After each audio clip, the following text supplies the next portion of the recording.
এটা ভাল খবৰ লৈ আহিছো এই মুহূৰ্তত অসমৰ ফুটবল প্ৰেমীৰ বাবে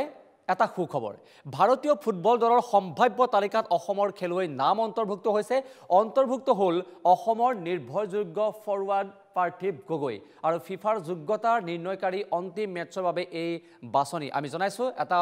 খেল জগতৰ সুখবৰ আৰু অসমৰ বাবে বিশেষকৈ সুখবৰ ভাৰতীয় ফুটবল দলত নাম অন্তৰ্ভুক্ত হৈছে পাৰ্থিব গগৈ আৰু অসমৰ নিৰ্ভৰযোগ্য ফৰৱাৰ্ড খেলুৱৈগৰাকী ফিফাৰ যোগ্যতাৰ নিৰ্ণয়কাৰী অন্তিম মেচৰ বাবে এই বাছনি আৰু সেই বাছনিতে নাম উঠিছে অসমৰ এজন যুৱকৰ 6 আৰু 11 জুনত ভাৰতৰ পৰৱৰ্তী মেচ আছে 6 জুনত ভাৰতে খেলিব কুৱেইটৰ বিৰুদ্ধে গতিকে সেই খেলখনৰ বাবে এই মুহূৰ্তৰ পৰাই উত্তেজনা বৃদ্ধি পোৱা পৰিলক্ষিত হৈছে 11 জুনত কাটাৰৰ বিৰুদ্ধে খেলিব ভাৰতৰ হৈ খেলপথাৰত নমাৰ পূৰ্ণ সম্ভাৱনা আছে অসম সন্তান পাৰ্থিবৰ অসমৰ ফুটবল প্ৰেমীৰ বাবে অত্যন্ত এটা সুখবৰ আৰু দেখিবলৈ পোৱা গৈছে যে পাৰ্থিব গগৈ নামৰ সেইজন যুৱক অসম সন্তানে গৌৰৱ কঢ়িয়ানা পৰিলক্ষিত হৈছে ফিফাৰ যোগ্যতাৰ নিৰ্ণয়কাৰী অন্তিম মেচৰ বাবে